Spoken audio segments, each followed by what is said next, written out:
Mesdames, Messieurs, bonsoir. Ravi de vous retrouver sur la nouvelle chaîne ivoirienne. Dans l'actualité, ce vendredi, le lancement des travaux de réhabilitation de la route Abouasso-Ayamé-Akressi. Longue de 32 km, cette route est un véritable cauchemar pour les populations. Elle sera réhabilitée à hauteur de 25 milliards par l'État de Côte d'Ivoire. Robert Begré-Mambé a lancé les travaux. Le programme TIMO, travaux à haute intensité de main-d'œuvre initié par le ministère de la Promotion de la Jeunesse, de l'Insertion professionnelle et du service civique poursuit son cours. Ce vendredi, dans la commune d'Abobo, a eu lieu le lancement de l'édition 2025. Plus de 18 099 jeunes sont concernés. Et puis, au Togo, Amnesty International a demandé hier jeudi l'ouverture d'enquêtes indépendantes et transparentes après des manifestations meurtrières contre le pouvoir fin juin. L'ONG évoque également des cas de torture, des enlèvements et des arrestations par les forces de l'ordre. Vous êtes les bienvenus dans votre journal. Commençons cette édition dans le sud Comoé où a été lancé hier jeudi les travaux de réhabilitation de la route Abouasso-Ayamé-Akressi, longue de 32 km pendant des décennies. Cette route est longtemps restée dégradée. Conséquence des problèmes de santé chez les populations, une économie locale à l'arrêt et le coût du transport de plus en plus élevé. Le lancement des travaux de réhabilitation s'est tenu hier dans la cour de la mairie d'Ayamé, en présence du Premier ministre Robert Begré-Mambé. Nadia Eja, Chèque Bleu. Par ce coup de pelle, le Premier ministre Robert Begré-Mambé, accompagné du ministre de l'Équipement routier, des membres du gouvernement et des élus locaux, lance les travaux de réhabilitation de la route Abouasso-Ayamé-Akressi.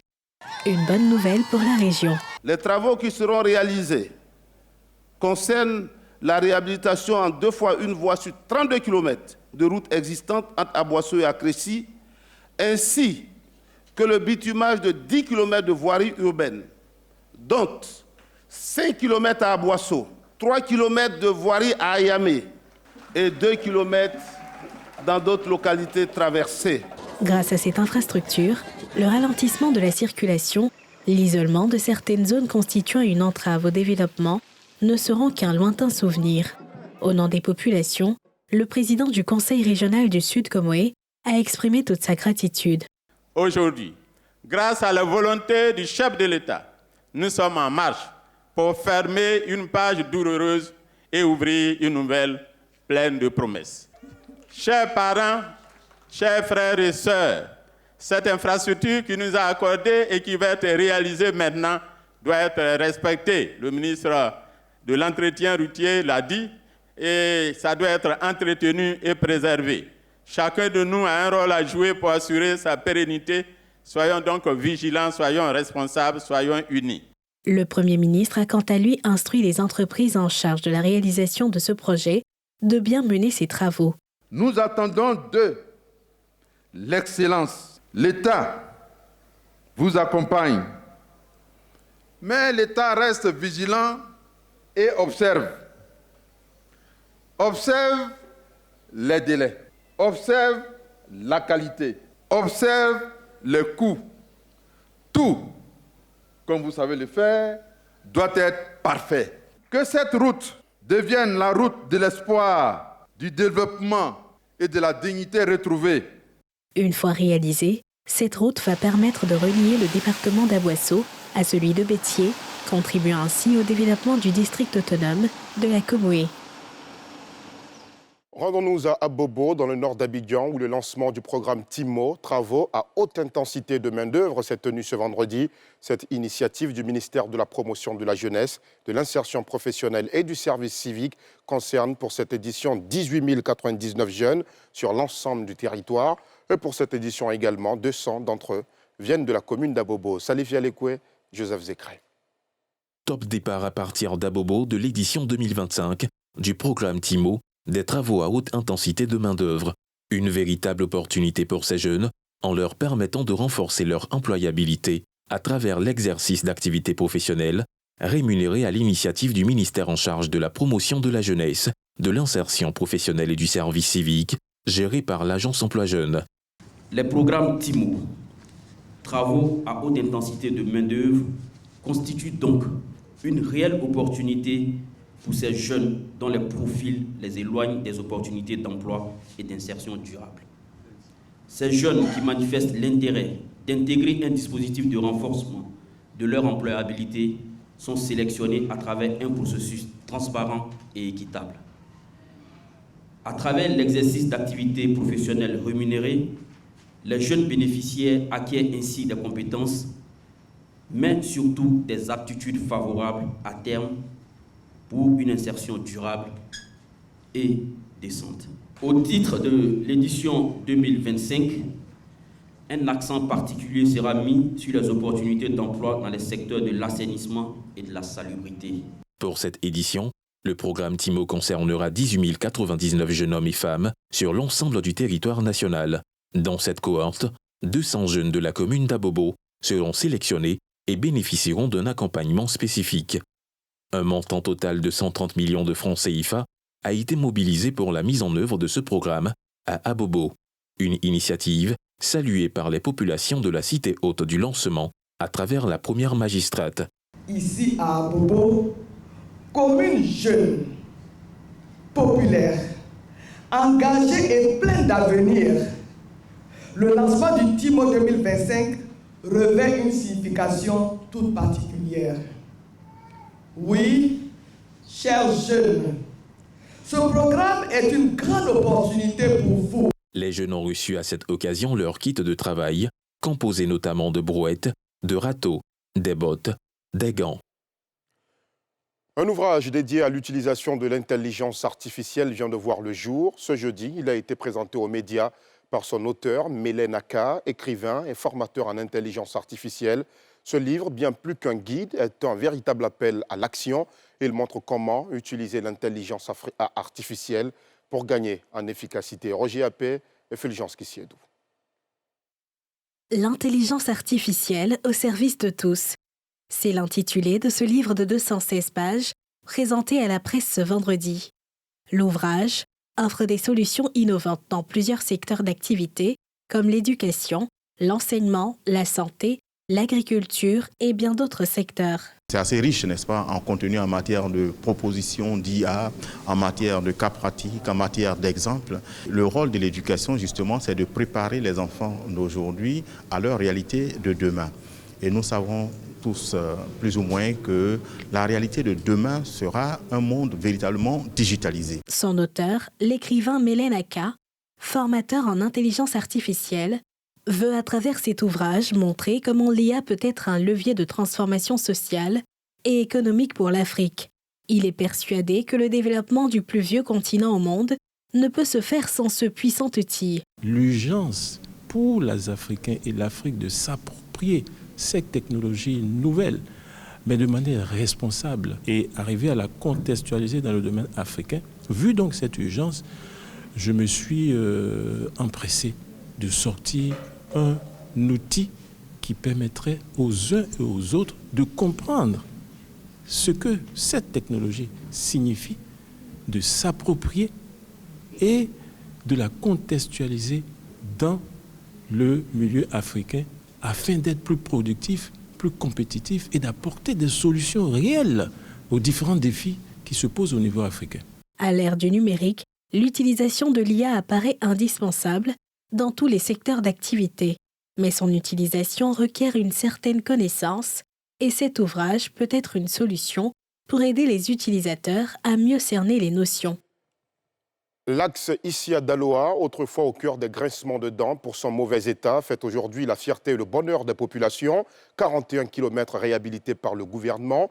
Les 2 heures de parcours sur ce tronçon ont donc été réduites à un peu plus de 30 minutes. Regardez le constat de nos envoyés spéciaux Thiemé Dongé et Tanguy Konan. Voici l'état dans lequel se trouvait l'entrée de Daloa, chef-lieu de région du Haut-Sassandra.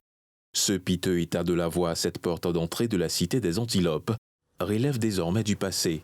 Tous les points critiques de là, à Broquois, ont été traités, offrant ainsi désormais un confort de conduite. À une dizaine de kilomètres, même confort de conduite jusqu'à Thiéblé-Gué. Ici, le bitume neuf a remplacé crevasses et nids de poules qui avaient élu domicile sur la route. Il y a 2 années de cela, la route Daloa-Issia, pour se déplacer, il fallait entre 1h30 et 2h du temps. Aujourd'hui, avec une conduite normale, en respectant les codes de la route Avec seulement 30 minutes ou 45 minutes, nous sommes déjà à Issia. Et donc, vous voyez l'économie du temps que ça fait. Et cela a permis également aux agriculteurs de se déplacer facilement avec les produits agricoles, puisque nous sommes dans une zone agricole. Moi-même, mon village, c'est Keblegue. Pour quitter à Keblegue pour venir à Daloa, là, on peut faire 1 heure du temps.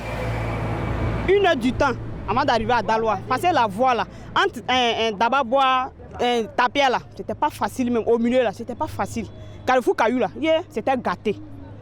Maintenant, là, en tout cas, ça va même. De là, à Boguédia, chef-lieu de sous-préfecture du département d'Issia, le principal point critique à l'entrée de ce faubourg est désormais totalement traité. Plus question ici pour les conducteurs de faire des zigzags, auxquels le mauvais état de la voie les soumettait. C'était avant vilain. Maintenant, c'est joli.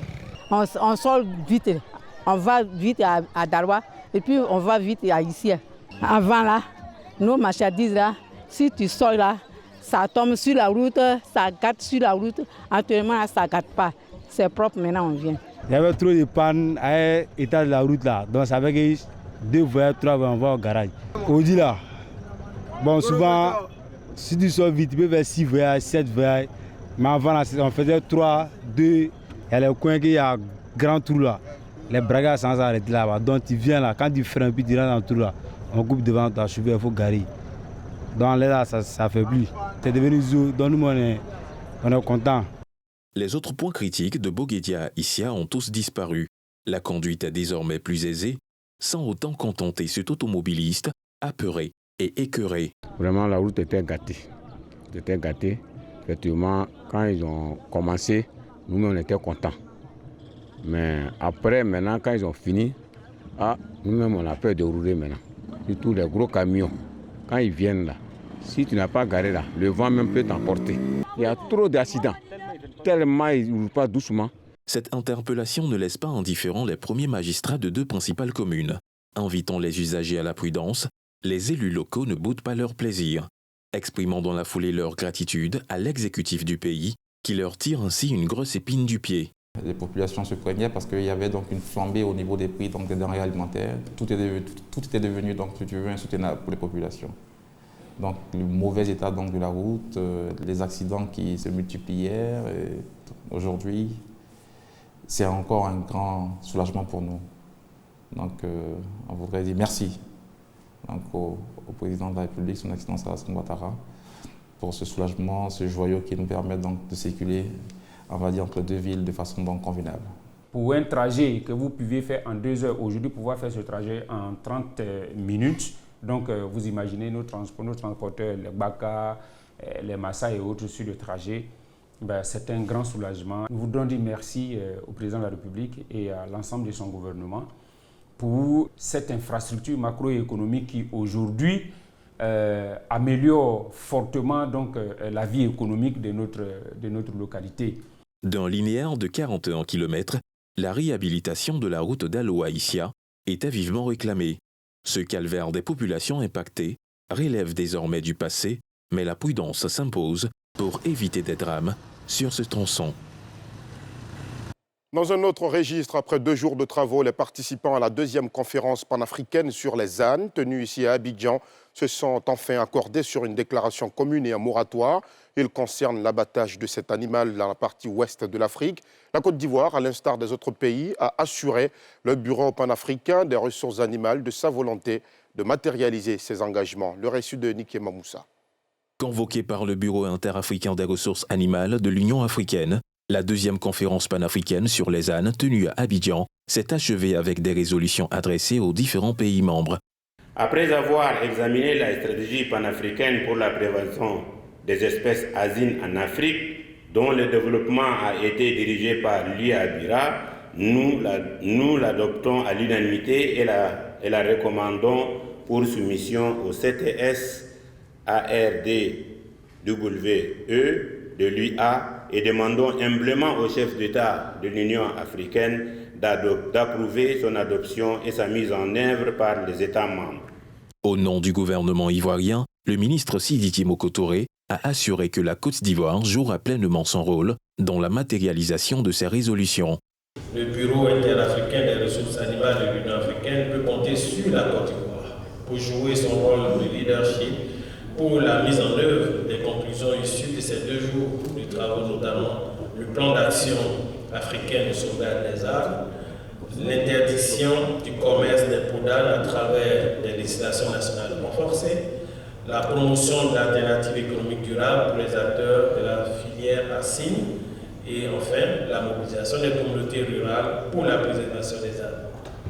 Les résultats de cette conférence permettront de faire entendre la voix des plus vulnérables, d'écrire ensemble une nouvelle page de solidarité africaine, de prouver que le développement économique et le bien-être animal ne sont pas incompatibles, mais plutôt indissociables. La conférence a rassemblé plus de 200 participants en présentiel et vidéoconférence. Cette assise visait, entre autres, à adopter une déclaration commune et un moratoire sur l'abattage des ânes pour leur peau dans la sous-région. La Direction générale des impôts a organisé hier jeudi la 23e édition du prix d'excellence des meilleurs agents. Pour cette année, c'est Théodore Sekoué qui remporte le super prix, récompensant ainsi plusieurs années d'inlassables efforts. Ce prix, à en croire ses organisateurs, vise à encourager et reconnaître le mérite de ces agents qui contribuent au développement économique de notre pays. Le récit de Nikema Moussa et Tanguy Kona. Théodore Sekoué est élu meilleur agent de la Direction générale des impôts pour l'année 2024. Il a été honoré à l'occasion de la cérémonie de prix d'excellence organisée par la direction en vue de récompenser ses meilleurs travailleurs. C'est 25 ans de président de la Direction générale des impôts qui est récompensé aujourd'hui. C'est des moments de doute, des moments de partage avec mes collègues qui est récompensé aujourd'hui. Ce prix récompense le relationnel. Ça veut dire le rapport humain. Et à la DGI, nous sommes une famille. Je l'ai dit tout à l'heure, il n'y a pas de chef sans agent. Il faut avoir un bon chef. C'est celui qui accepte ses collaborateurs d'abord comme ses collègues, avant d'être subordonné, d'être collaborateur. Votre mérite est d'autant plus grand que je note avec satisfaction que les qualités morales et professionnelles qui vous ont été reconnues par le jury font la fierté de la Direction générale des impôts dans son ensemble. Sachez qu'à compter d'aujourd'hui, le plus grand défi à relever reste à venir. Car le plus difficile n'est pas de gravir la montagne jusqu'à son sommet, mais d'y demeurer. Pour cette 23e édition, le thème choisi est « Civisme fiscal et contribution citoyenne au développement de la Côte d'Ivoire ». La célébration du mérite offre ainsi l'opportunité de voir émerger des femmes et des hommes qui répondent présents à l'appel de l'excellence. C'est le lieu d'adresser mes sincères félicitations aux récipiendaires de cette édition. Chers lauréats, vous avez le mérite de vous être particulièrement distingués au cours de l'année 2024 dans une administration qui regorge de nombreuses compétences et de talents. Les prix qui vous sont décernés ne sont pas seulement une reconnaissance institutionnelle. Ils représentent avant tout la consécration d'un travail acharné, d'un engagement constant et d'un sens élevé du devoir et du service public. La cérémonie qui nous réunit aujourd'hui honore les femmes et les hommes de l'administration fiscale qui, par leur dévouement au travail et leur intégrité, contribuent activement à bâtir une Côte d'Ivoire prospère. En recevant aujourd'hui cette distinction, vous êtes reconnus non seulement pour la qualité de votre travail, mais aussi pour votre exemplarité. Votre professionnalisme mérite d'être salué et encouragé. Vous incarnez les valeurs qui font la fierté de notre administration publique. Ce sont plusieurs agents qui ont été distingués lors de cette soirée, récompensant leurs actions au service du développement économique du pays. Nous vous le disions en titre, Amnesty International a demandé hier jeudi l'ouverture d'enquêtes indépendantes et transparentes au Togo après des manifestations meurtrières contre le pouvoir fin juin.